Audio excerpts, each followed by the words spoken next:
You guys must get sick of seeing me. Hey, I'm constantly in your face at the moment. FUT202, Expanding the Future's Senses, Lecture 2. And here I am. I'm even branded. I'm wearing my really old Uni SC blazer because it's quite cool here today. So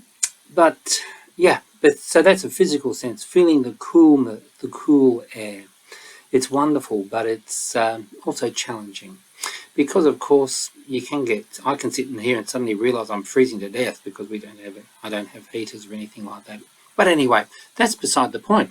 I'm here to talk about the future senses. What I want to do today, as I say in the title, I want to expand on my thinking of the future senses. I want to give you a real solid context and then touch a little bit on memory and foresight, the first two, which we will explore each on their own in individual lectures actually. And then give you a kind of taster of the sort of work that I was doing, drawing on something that I was working on in 2023 and ran workshops in Sweden on the Atlas, as it was called, was the Atlas project. So what I'm going to do now is to jump straight into the PowerPoint. And I've got to share screen, don't I? I'm forgetting myself. Go to share screen, and that's this one, desktop only. Look at that, I love that. So that's, this kind of fractally, mycelial almost map actually. And I'm referring to mushrooms a bit in this particular lecture because, while they're really sexy for a start, there are so many books and papers on mushrooms now, it makes me laugh. But these books are really telling us something about the way we can think about culture and nature and the interface between them that is not built around a dominator paradigm. Mushrooms don't dominate, they subvert, they infiltrate and so on. And that to me is really exciting too. So having said that, I'm going to start by jumping to slide 1. So here we go.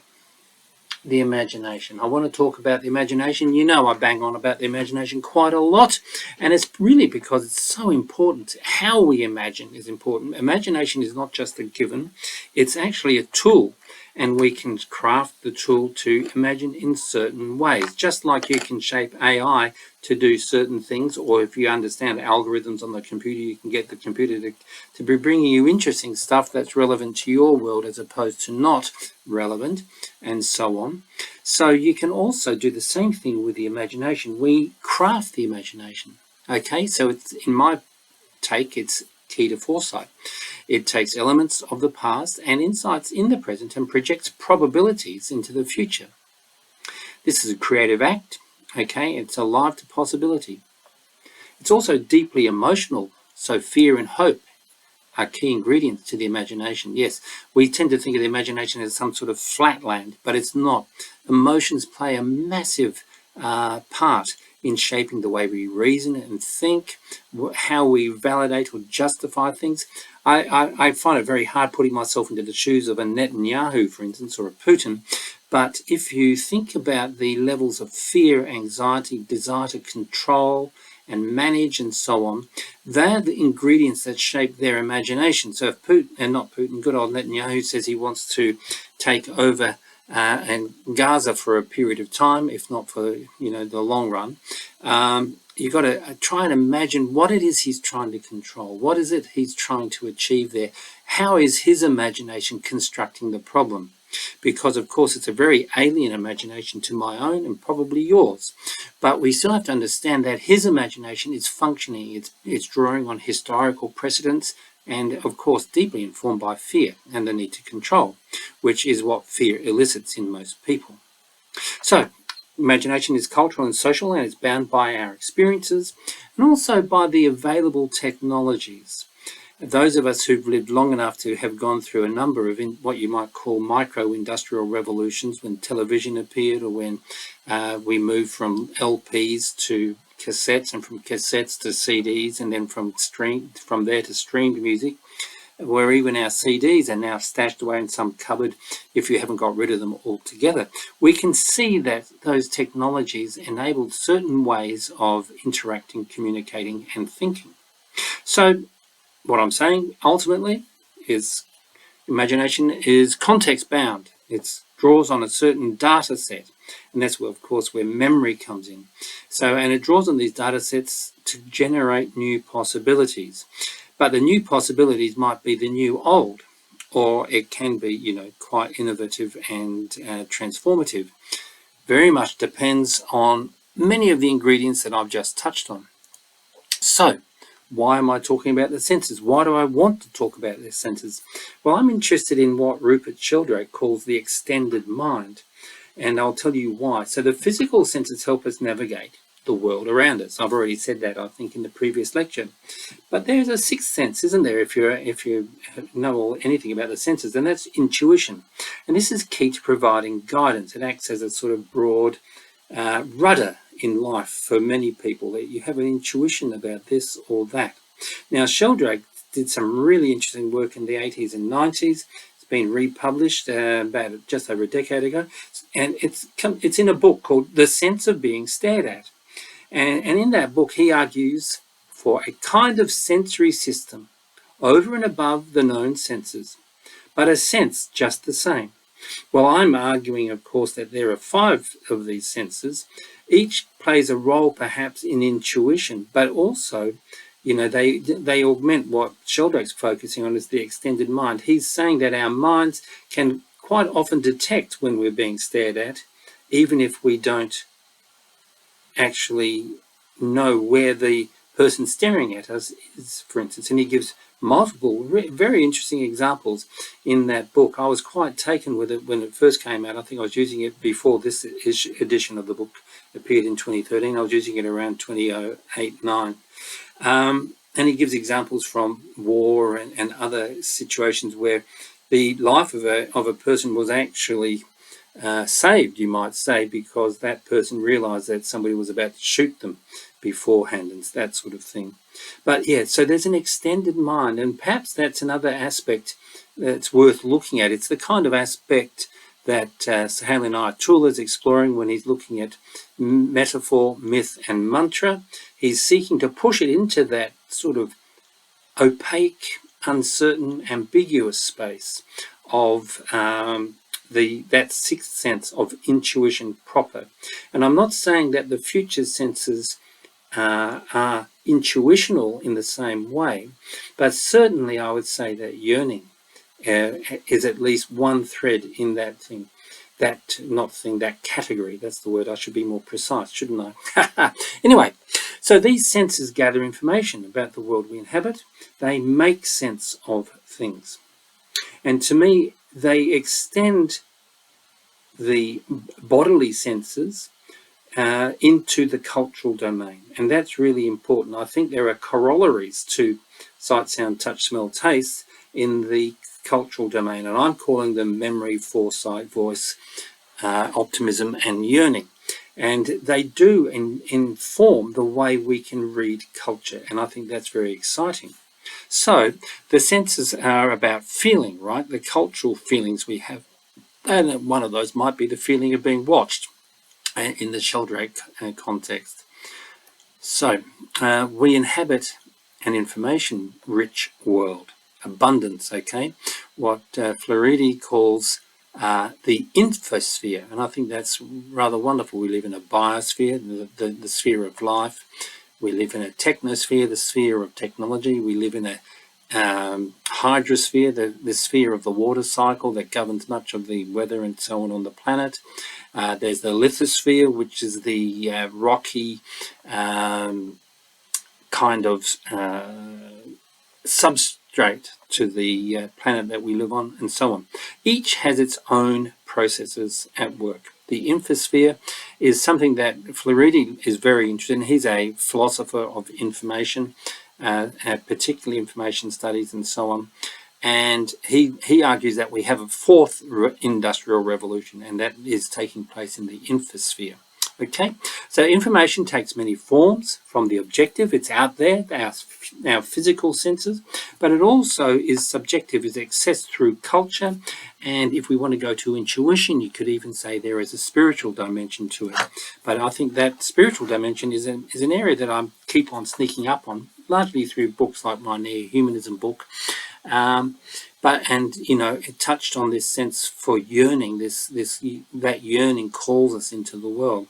But, for me, I'm reluctant to sort of try and nail it down, simply because I think you damage it, to be honest.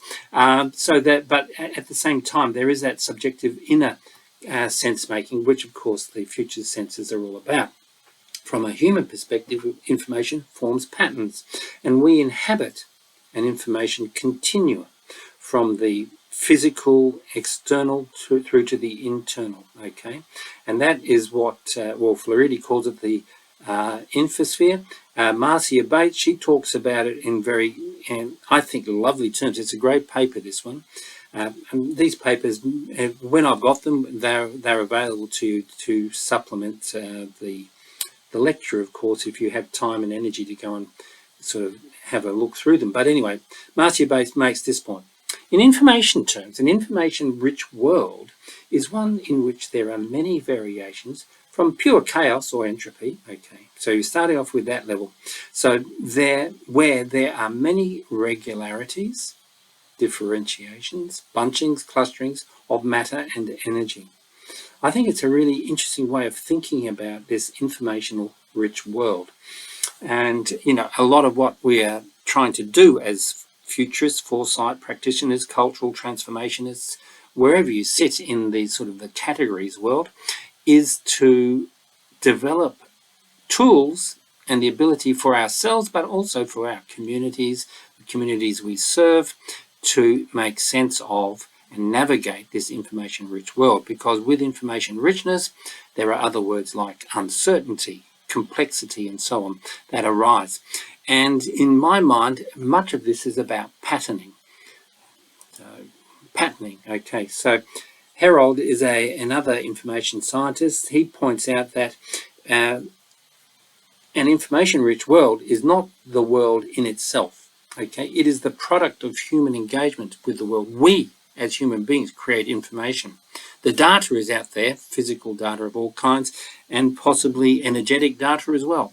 But, we're the people on the planet who create information in a specific way, language coded, culturally coded, technologically coded, scientifically coded information from which we might generate knowledge.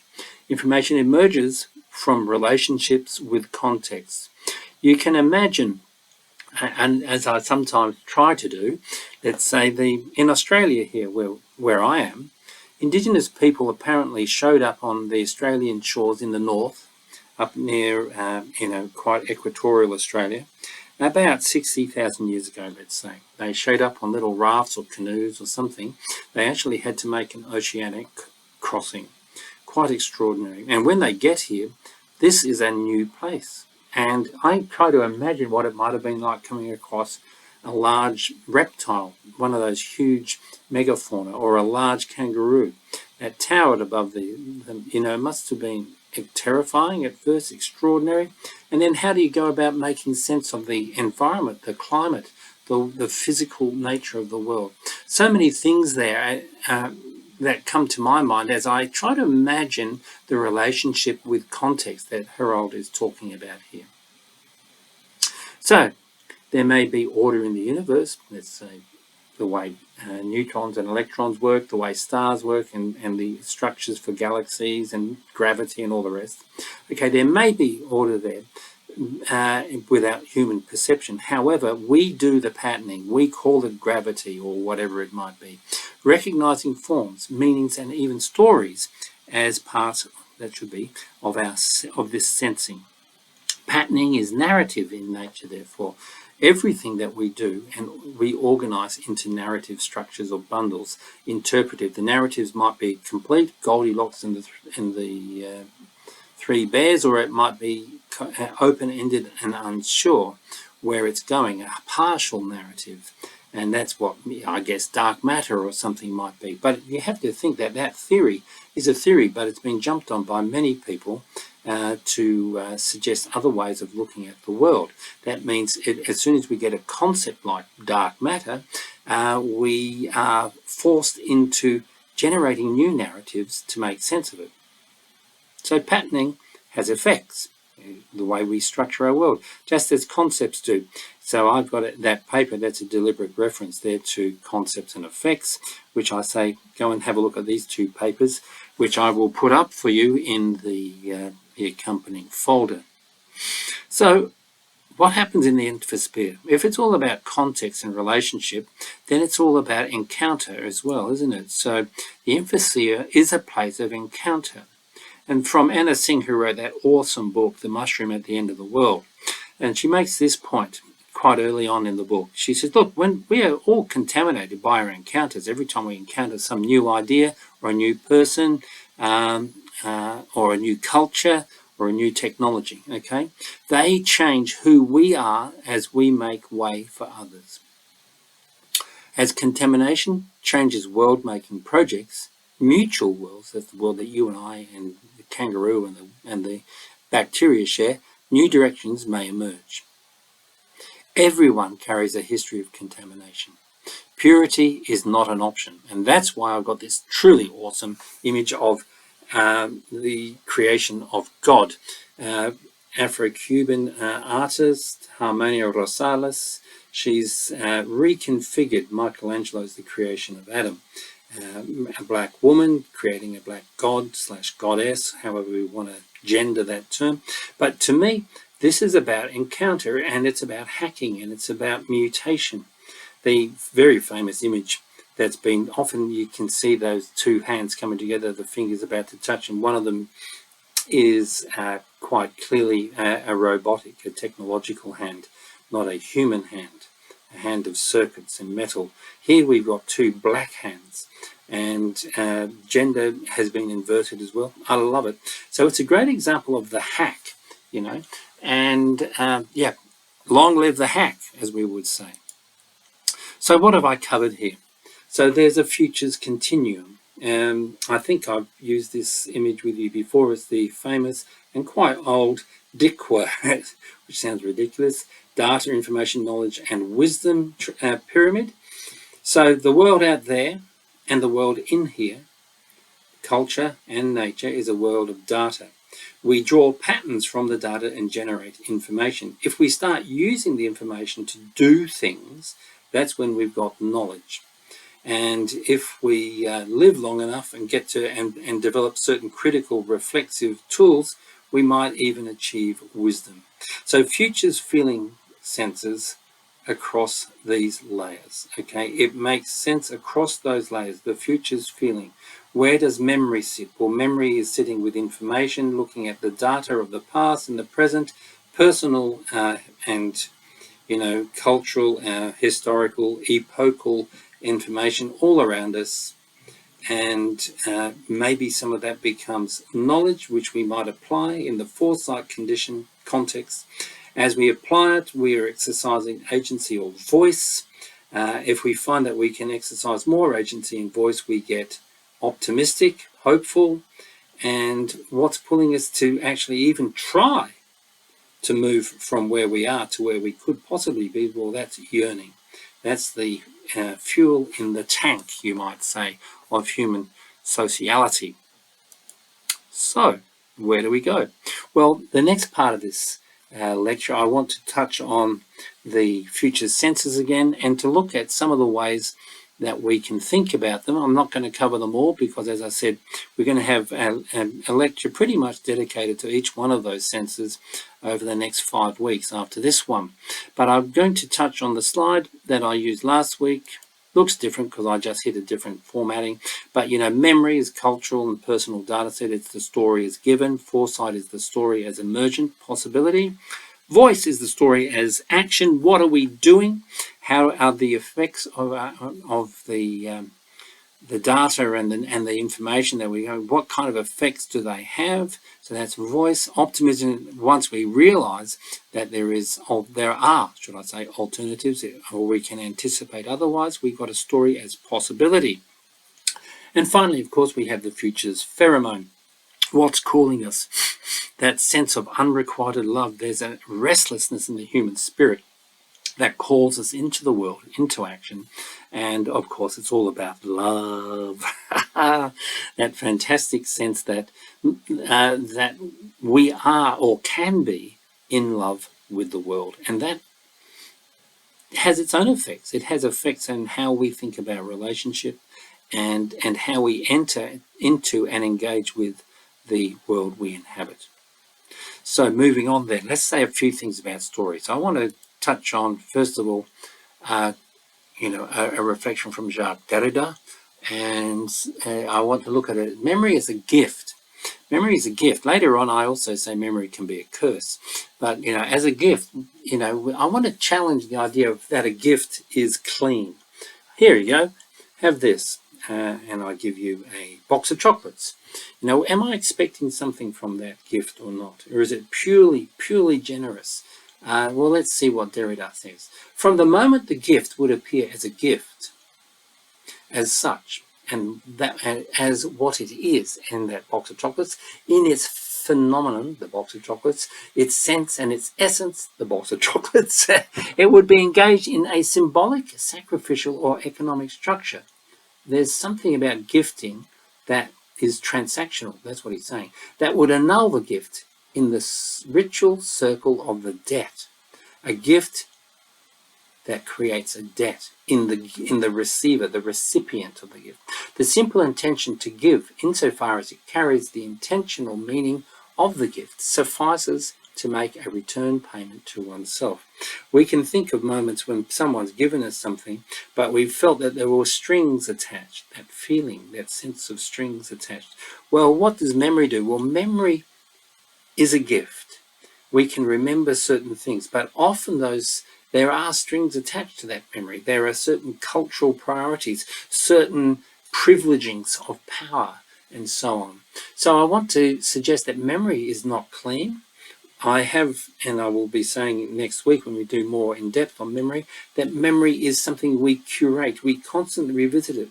Memory is deeply emotional, not just because memory might be traumatic, or that we might just constantly go back and remember our wedding and so on, and that lovely period of a few months before real life hit and you had a baby and the kid was crying and and whatever else goes on, that suddenly changes the dynamic. So you have this sort of idealized utopian moment in life when you were just in love and it was all going smoothly before life sort of comes in and shakes the cage, as we might say. So I want you to think about memory then as a gift, but also, as I'm going to challenge us to think a bit more about it, also as a curse, because memory is definitely not clean, and nor is culture. So one form of memory is the library, for instance, and the accidental and intentional imposture of amnesia. In other words, what's not in the library? For instance, when Europeans colonised Australia, they created libraries. In those libraries, they were full of European literature. Very little Australian literature, even by the white settlers at first, but certainly no Indigenous literature until the Indigenous started showing up in museums and so on. But those museums, basically the Indigenous were there as specimens of what we were not. Skulls and spears and, whatever else. Quaint old photographs of, naked or semi-naked Indigenous men and women looking from a European perspective, particularly barbaric. And barbar or barbarism is a term that comes from the ancient Greeks, who called anybody who couldn't speak Greek and wasn't born in their own hometown, their city of Athens or Thebes or Sparta, they called them barbarians. So good to have a look here at Sahel Inayatullah's his essay on libraries, which is going to be in our collection of givens. Let's keep moving. So then, we've got memory, we've got gift, responsibility, remembering. Okay, it's fun. One of the things I like about the postmodern and post-structural turn, you might say, is that we play around with words. Remembering. We're going to talk a bit more about that because at the bottom of this particular slide I'm referring to Cynthia Dillard. But I want you to think about it. We have a responsibility to the past, to those who came before and are, to all intents, silenced. I think of those people as ghosts in the present. However, silence has a voice. It whispers in the corridors of power and in the corridors of our minds. That's the memory at work. How do we privilege certain memories over others? What does it mean to be a white colonial Australian, for instance? In what ways are those whisperings twisting our ability to discriminate and actually act in a way that honours and the debts we have to the past? So if we go back 10 generations, and that's why I've got the family tree there, we have to have a direct line to 1,024 ancestors who lived lives, dreamed dreams, and all the good and the bad of living around the year 1775. 10 generations ago, about 1775, if my calculation is correct. If you look at the family tree, here's you, the listener, down here at the bottom of the family tree over there. Let's say you're 50 years old. That means back here, you possibly ended up in a relationship that generated a child. Back here, you've got grandparents, okay, or parents, sorry. If you're 50 here, that's you hitting the years of productivity. If you're only 25, then that's your parents here falling in love around the year 2000. In the 1975, they were born around then. You've got 4 ancestors in the year 1950. You've got 8 ancestors in the year 1925. You've got 16 ancestors. And in the year 1900, you've got 32 ancestors, for instance. And so it goes back. And I use this in what I call the generation game.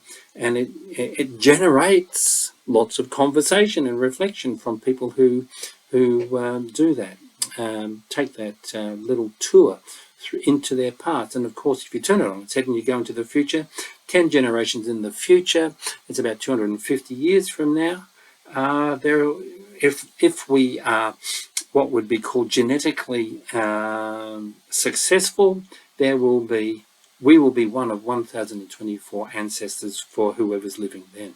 Whoa. So we are implicated in the world genetically, materially, biologically, biophysically, as well as culturally. Cynthia Dillard, who's a fantastic African-American educational scholar, she talks about remembering, where she's talking about remembering, particularly in relationship to her and darkened feminism, as she's calling it.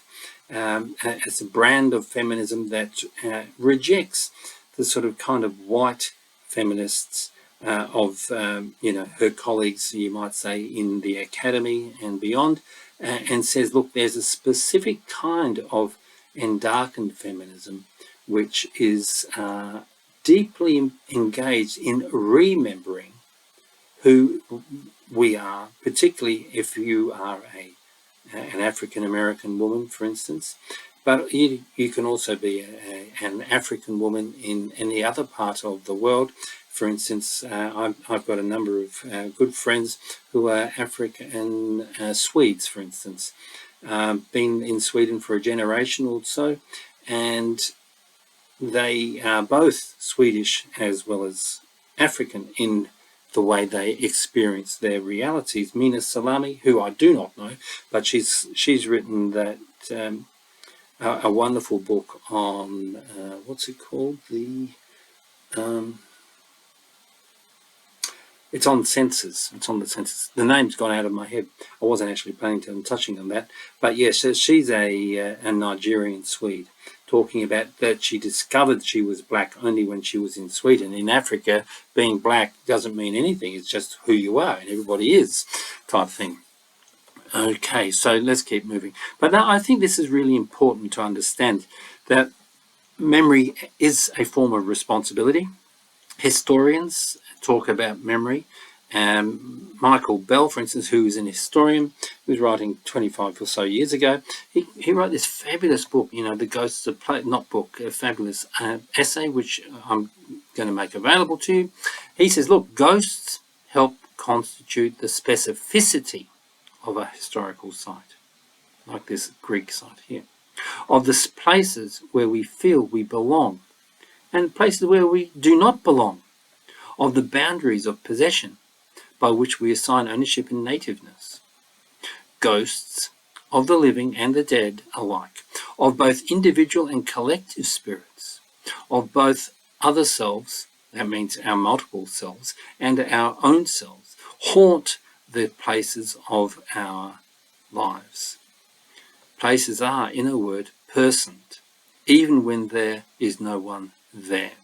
Why? Because, as I said before, human beings are the ones who create the pattern, the information there that we would start with. The data has to coalesce into something. And that means that and I've certainly done this, when I've stood in, I've not been to this site specifically, but when I've stood in sites that have this kind of antiquity, you feel. You slow down, I presence myself, anchor, earth myself in a place, and I start to feel all that was happening there. And, it's an act of imagination, but it's also might be some form of that extended mind that Rupert Sheldrake's talking about. But ghosts are one way of thinking about the past and our relationship with the past, that the past persons, to use that verb that he's using there, over here, the persons here, places are personed, that they are made specific by the kind of personing that's occurring there. So my reflection on this, which has just come out in print now, it's been floating around for a couple of years, is that the ruins of the future stand before us, and that I feel that they are personed too, and we are already walking through them. How weird, that's that old Anglo-Saxon word for strange, unusual. Or in fact, ruins flow from the past into the present and on into the future. They appear in all guises. So we've got utopian dreams and dystopian nightmares. They're both ruins of the future, the tangible and the intangible. In addition, we inhabit ruins, but, and this is really important, they inhabit us as deep structures of mind, culture, and dream.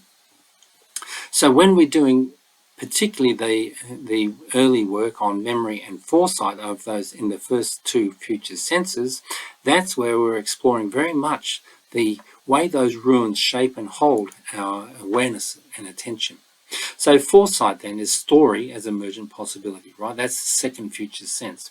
So there's the gift, and now I say the curse of memory, and this informs foresight. If you have a memory particularly that's traumatized, and quite obvious to me that people like Netanyahu and Putin and Trump have, traumatic memories that they are seeking to subvert, direct, control, manage through their treatment of other people, cultures, races, and institutions, and so on.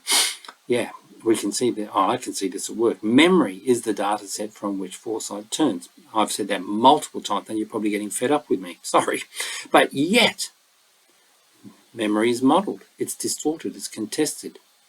So we need to, drawing on Cynthia Dillard, remember through practices of personal and collective exploration. This takes the form, should I say, of critique, because it's critique, as Foucault would say, that frees us a little from the trance of the present. A critical engagement, and we'll talk a little bit more about that in a moment. So I mentioned that historians have this angle on history. So I think John Tosh is a very interesting historian. He says, look, history is an inventory of alternatives. All the richer if it's researched if the research is conducted with half an eye, not with half an eye to our immediate situation. In other words, we do the research without allowing our attention to be distorted too much by present pressures on the historian themselves. Their consciousness, of course, is a shape that's been shaped in the year 2025. Now, for instance, so when we look at, let's say, I don't know, the rise of Nazism, it's possibly too easy a slip to say, oh, we can see that the rise of Nazism again now. We're going to end up with another Hitler, and maybe that's Trump or Putin or some other leader. But no, it doesn't work that way. So he's saying put that part aside, but to understand that in the past things were done differently. That's another way he's putting it. So let's have a look then at critique itself. Critique works across domains. One way to apply critique is via the 4-quadrant model, which is proposed by Ken Wilber and was developed by Richard Slaughter. It's in that book that I worked on with him, Futures Thinking for Social Foresight. So it's a tool that synthesizes the individual and the collective. You have an individual level, a collective level. I'll point over individual and collective. You have the internal or interior, the subjective, and the external, the exterior world. We have the objective world of material things. We have the intersubjective world. That's the world of systems that we set up, governments, technology, networks. We have an intersubjective cultural space, mappings of language and relationships. And of course, there's the you, there's the me, there's the I, the subjective, where our thoughts, emotions, and memories, states of mind all play out. So we can say that critique, what does it mean to critique here? Well, in the objective sphere, critique would say, who's getting more than who else, and it would say, well, why is there, why do, 100 people control 90% of all the assets on the planet? How is that just? They would say, well, let's look at the systems. How do we critique our systems, our networks, our legal systems, our economics, social structures, hierarchies? Then we'd say, well, what cultural things are going on? What's happening at that cultural world view level, you might say? And then, of course, what's happening at the subjective level of narrative and story. How do I make sense of my poverty or my wealth? And how can I live with myself if I know that I am, 1,000 times wealthier than 99% of the other people on the planet? You've got to have methods for navigating. So that's what critique does. It destabilizes a given context and asks rather uncomfortable questions. You might have noticed that that's quite similar to good old CLA from Sahel in iTooler. It's a fantastic tool for unpacking and critiquing and re-synthesizing our world. It's another way to look at it. CLA places responsibility for action on differentially across these layers. It's an effective foresight. Effective foresight needs critique because it's what allows us to see, as Tosh would say, alternatives. It also needs a commitment to synthesis, however.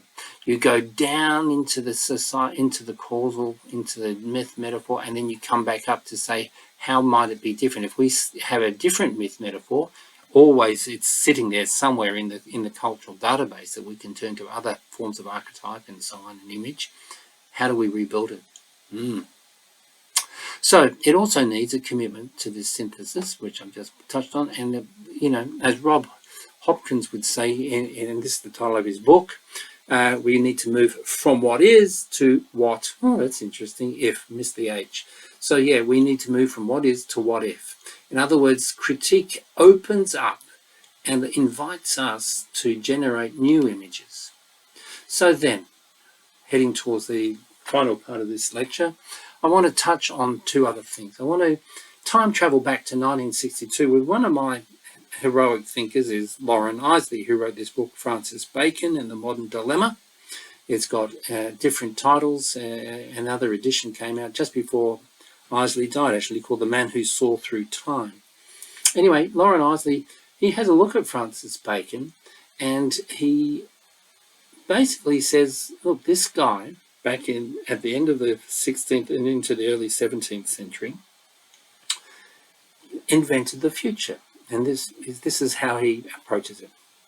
Okay, so he says, Bacon was literally forcing man, and of course that's the language of the 60s, to grow conscious of his own culture by projecting an ideal yet dynamic vision of it into the future. Inventiveness, creativity lay in the future, not the past. So this is his assessment of Francis Bacon. So what he did not see was that the past future is implicated in recreating the past, as Tosh would have it. So I'll say that again. So what Isley and Bacon didn't see was that the past's future, in other words, the Francis Bacon of, let's say, 1620 or whenever it was, did not see that the past future is implicated. In other words, you project into the future aspects of the past, and that's unconsciously done. It's not even foresight. It's just a projection or colonization of the future with used futures, you might say, or used pasts even. Interesting. So there's a folded nature there that we don't get, but that's not where it ends, because Isley, who writes beautifully, he makes this point, okay? In Bacon's world, Francis Bacon, is the cultural world of a man, subject, it is true, to confusion and contingency, just like today, but existing so long as man exists alongside the physical world. So we have a cultural world alongside the physical world. It's something that I've been arguing about the future senses, but of course I'm not alone at all in doing that. The four quadrant model above says that there's a cultural and a physical world, an internal and an exterior world. Sarkar makes the same point when he talks about objective adjustment and subjective approach. So this world is both disembodied and wonder-making. To produce its wonders, it is only necessary for man, in both reason and charity, to turn his head toward the future. So the future becomes a catalyst for transformation. And for Francis Bacon, that was deeply empowering.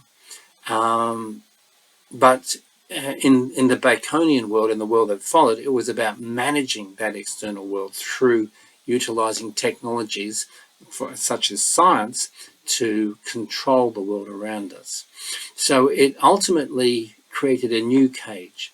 But, as Isley looks back at Bacon, he says it was an extraordinary moment in the history of thinking and so on, that this man was able to change and shift the way people saw people who followed him, scientists particularly, but also thinkers in philosophy and so on, saw the world. Okay, and that's important. So the very last thing then, and there are 2 slides for this, and then I'm over and done with. In our workshop, I'm going to explore the map as an entangled palimpsest. Okay, palimpsests are overlays. It comes from actually the study of medieval manuscripts, where in the Middle Ages, because manuscripts were very expensive, people who were writing something would get an old manuscript and scrape off what was written there before, because it was written on vellum or leather, and then you'd write your own stuff onto it. What we have found is that we can use X-ray infrared type technologies to read beneath what was written on top to see what was scraped off, and we've actually rediscovered a whole bunch of interesting things over the years using that method. This means that the palimpsest is a way of understanding that the present reading is overlaying past readings, plural. Okay, so this project that I was involved with grew out of the MISTRA project, which is environmental communication, and we were invited, 5 of us academics were invited to engage with a visual artist in a project called the Atlas Project, where we did different kinds of map making, and I used the future senses for that map making and generated a little document which you will find in the, it's already up there on BubbleUp under support material for this lecture. So I created a booklet called The Map as Entangled Palimpsest, and I was arguing that it was, what we were shaping here was a cartography of love. I ran the workshops and they were short and sweet because we didn't have a lot of time, but they still worked. It was a bit like the workshop I ran last week that I talked about and that we've touched on in the first workshop, that I just run people quickly through a series of processes, and voila, as they say. There you have a kind of a map of partial map, you might say, of foresight potential. But these are this page or slide and the next slide, basically me just telling people what the object of my thinking was. And this is straight from that document, the Mapper's Entangled Palimpsest. So here we go. I'm just going to read it to you, and then I'll probably say something at the end. Let's see what pops out of my head at the end here.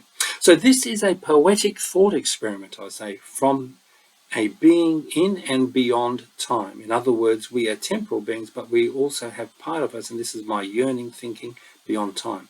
It is an invitation to work with your maps, to share in the cartographer's love of discovery and describing and creating the worlds we inhabit. In some ways, it is an invitation to engage in a cartography of love.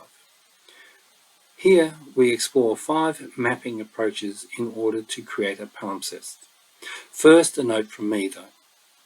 I am called to sense make, see patterns in the world around me, navigate dreams, becomings, and find kin in this world.